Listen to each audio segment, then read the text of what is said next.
Hello, everybody. This is Donnell Carter, nurse anesthetist in Massachusetts. Most of you know me, some of you do not. But I'd like to wish you guys a happy CRNA's week and also take this opportunity to remind you that each and every one of us has a special talent, a special gift that we can share among the world.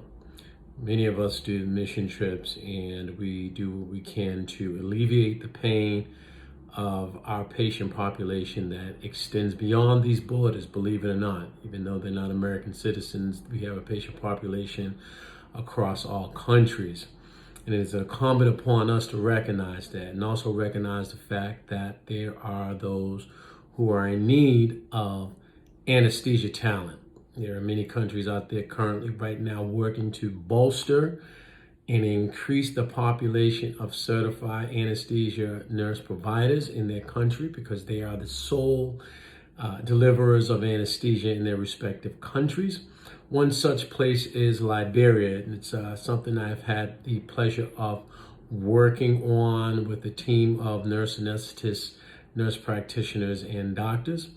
It is a program that has been in place for over a couple of years now and basically is working with the Phoebe School of Nursing Anesthesia to help them build up the infrastructure so that they can train up a sufficient enough amount of anesthesia providers to meet the population. Right now, there's roughly around 80 or so nurse anesthetists in the country of about 6 million, and they are the sole providers of anesthesia services in that country. Of course, that is woefully low, and the Phoebe School of Nurse Anesthesia is working very diligently and feverishly to put the right structures in place in order to support the education of the nurses over there so that they are able to meet their caseloads that are required by the International Federation of Nurse Anesthetists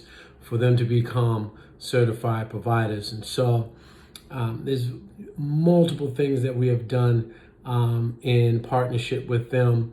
One being we do a transatlantic webinar where we talk about M&M and grand rounds with them, and they present cases that are interesting to them that they could use some potential guidance on. We've obviously there's been a reworking of the curriculum that had started back in 2016. I've had the pleasure of going over there and mentoring them, some of their faculty in the operating room, because we are looking to strengthen the preceptors there so that that strength transcends down into the nurses' training and ultimately their ability to provide safe anesthesia. We've used donations that we get not only from you guys, but wherever we can get them to build an engine on a refurbished bus because of where the school is located.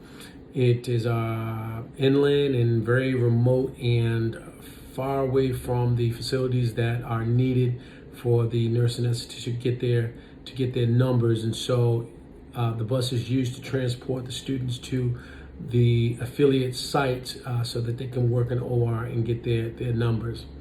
That and much, much more. We've helped with setting up internet services so that they could do remote learning now, especially during this time of COVID, but also the fact that a lot of nurse anesthetists are trained in their villages, which is separated by really torturous travel and on top of that the economic impact that it has on a student nurse that doesn't have the money to do so. It makes a huge difference for not only for the training of that nurse, but also for the community that the nurse anesthetist will ultimately provide anesthesia in. So that and much more, and we continue to grow. It is a goal to increase their population of nurse anesthetists to about 200 over a couple of years. We're still working really hard with them to help them accomplish that goal. So that being said, like I said, we are gifted and we have gifts to give among the world, and it's especially during these times right now, we have to get back to sort of the humanistic, spiritual nature that we can be in changing the world for the better and for the good of our fellow men and women. So that's it. Happy CRNA week. I hope you guys are doing wonderful. Stay safe and stay visionary and keep looking forward, man, and remain optimistic and positive. And together we'll get through the challenges that we face right now. But focus on something good, and that'll help you see your way through. Thank you, guys. Talk to you later.